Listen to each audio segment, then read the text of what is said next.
El 10 de noviembre de 1974, nuevas formas de vida fueron descubiertas. Nuevos misterios extraños a la mente humana fueron develados. Algunas horas duró este bagaje antes de que lo conseguido por una misión de científicos y publicado por el periódico El Diario, decano de la prensa nacional, fuera enterrado en el olvido. Una misión de científicos europeos a la cabeza del doctor Pitac llegó hasta el lago Titicaca con un pequeño submarino exprofesamente construido para sumergirse en el fondo de las gélidas aguas.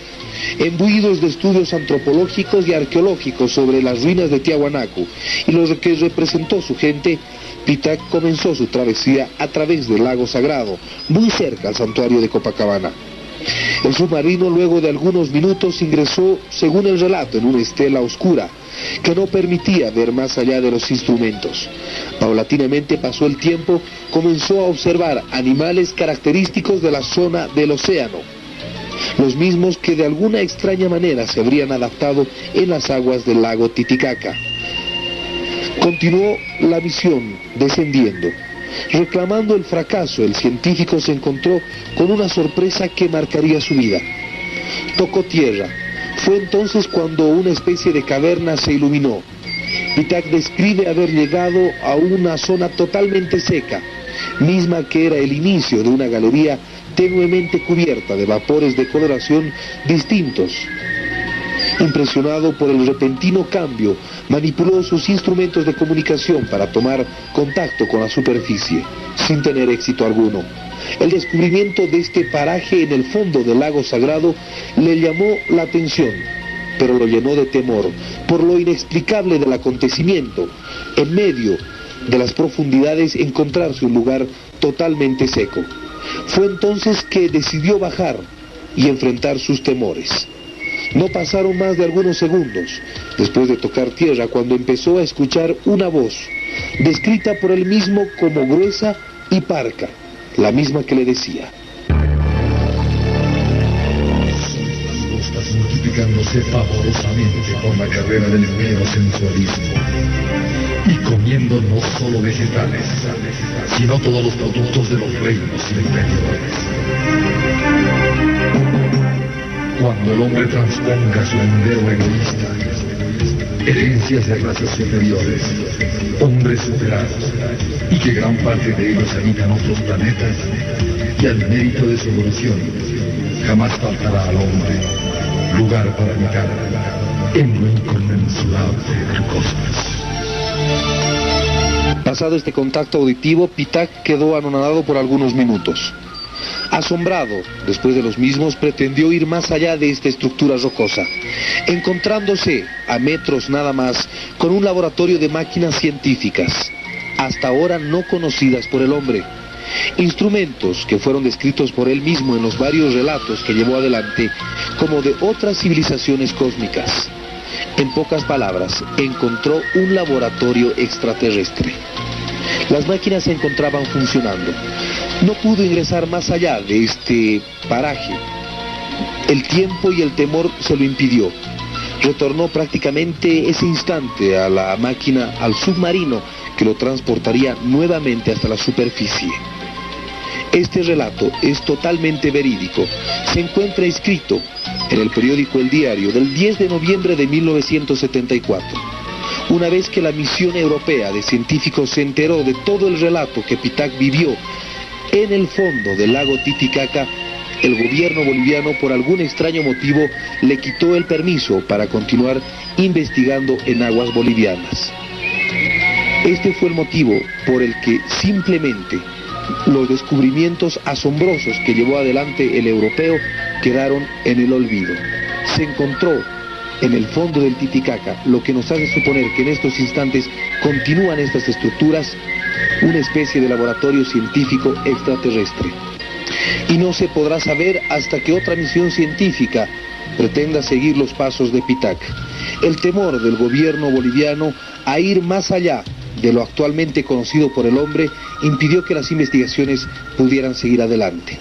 Por ahora, simplemente debemos conformarnos con este relato y sabiendo que debajo de las aguas del lago Sagrado existe mucho misterio, misterio aún sin resolver.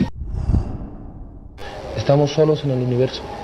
Yo parto de un principio fundamental y que me voy a permitir repetir las palabras de un papa, Juan XXIII, cuando dijo una vez: cuán pequeño sería Dios si después de crear este inmenso universo poblara únicamente al diminuto planeta Tierra. Ese no es el Dios que yo conozco. Si tomamos las palabras de un papa y el avance de nuestra ciencia al descubrir cada vez más galaxias, superagrupaciones de galaxias, infinidad de estrellas, trillones de estrellas en el universo, fácilmente nos podemos dar cuenta que no podemos estar solos en el universo. Sería absurdo, tomando en cuenta este análisis del cosmos y del universo, pretender que somos los únicos. Completamente absurdo. No es cierto. Así es. El lago Titicaca, hablábamos hace algunos instantes, presentamos la nota de las inmersiones que hizo Pitaca en 1974, que no fue la única experiencia, porque tengo entendido que muchos años antes ya captaba la atención o llamaba la atención de científicos lo que podía significar los misterios ocultos en el lago Titicaca. ¿Usted tiene algunos referentes sobre esto? Evidentemente, en 1968 se realizó la primera expedición hacia el fondo del lago Titicaca. Esta expedición estaba comandada por Jacques Cousteau, el francés, un investigador más que todo francés, que juntamente con su hijo lograron sumergirse en un par de submarinos pequeños. Aclaramos, esto era en 1968. Ya. Y lo que lograron percibir allá fueron ruinas de una civilización muy parecida a las civilizaciones preincaicas, y una serie de descubrimientos que posteriormente fueron dados a conocer no en nuestro país, sino en la República del Perú y posteriormente en Francia. La información que se dio en nuestro país fue mínima al respecto, solamente se mencionaron que habían descubierto algunas vasijas o algunos vestigios de ruinas y nada más. Posteriormente, en noviembre del mismo año, se hizo otra expedición en Cusco por una misión de científicos también peruanos que pudieron determinar lo que era en búsqueda de un platillódromo, lo que llamaban ellos, que a través de la constante aparición de objetos voladores no identificados en el lugar entre Cusco y Puno, que concitó la atención particularmente de la República del Perú, se llevó a cabo otra expedición similar a la que se hizo en el lago Titicaca el mismo año y casi en la misma fecha, 30 días después, y se pudo determinar a través de geólogos que evidentemente había anormalidades en las explosiones que escuchaban los campesinos, que podían ser atribuidas a objetos no conocidos por el hombre por la fuerza y contundencia como se desarrollaban. Años después, en 1974, Pitaca ingresa al lago Titicaca. Una de las expediciones más connotadas, perdón que me corte, es la que menciona a Pitaca, descubriendo ya cosas y haciendo conocer aspectos que no habían sido relatados y que posiblemente habían sido percibidos en 1968, y ha sido motivo de una nota que hemos visto anteriormente. Ingresar hasta el fondo del lago Titicaca, encontrar de pronto una caverna totalmente seca, iluminada por vapores de diferente coloración, hace pensar, según algunos artículos que vienen después del 10 de noviembre de ese mismo año, del 74, que podríamos haber, y yo también lo pienso, por eso que le hago la pregunta, podríamos estar hablando de un paralelismo de universos, podríamos estar hablando de una zona abstraída de la realidad en ese instante o en ese lugar, otra definición a tiempo y espacio quizás. Evidentemente esto es sujeto a estudios y vamos a hacer un análisis comparativo con lo que se ha venido a denominar el Triángulo de las Bermudas, que muy bien conocen todos.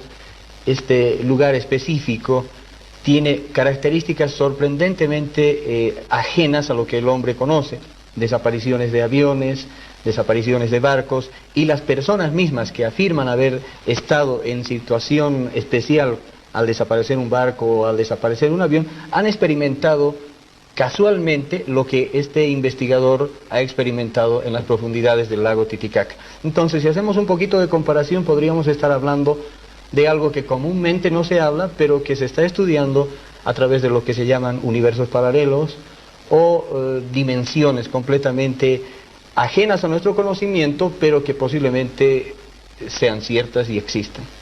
Se habla mucho entre las teorías que se manejan sobre el fenómeno ovni, de que no existe en la relación que ellos tienen una definición concreta de lo que es tiempo y espacio, que ya habrían superado de lejos lo que todavía nosotros estamos tratando de entender.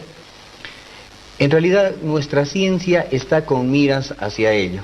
Las teorías que han sido teorías de hace muchos años atrás van cayendo por su propio peso y se van descubriendo que existen otras realidades que nos rodean que son desconocidas actualmente, pero que las vamos descubriendo. Uno de los físicos más grandes de nuestro tiempo, Stephen Hawking, menciona a través de su libro Universos Paralelos y agujeros baby holes, o sea, agujeros negros bebés, llama él, que el viaje en el tiempo es posible, en teoría. ¿Puertas dimensionales? A través de diferentes formas, pero es posible retroceder en el tiempo y avanzar en el tiempo. En teoría sí él lo ha podido demostrar, solo falta llegar a la práctica. O sea, eso nos responde a la posibilidad de que desconocemos muchas cosas que con el tiempo vamos a hacerlas posibles y tangibles. Parece una película de ciencia ficción eso. Parecía una película de ciencia ficción el manejar a control remoto un satélite en Júpiter, pero actualmente lo hacemos. Se lo hace.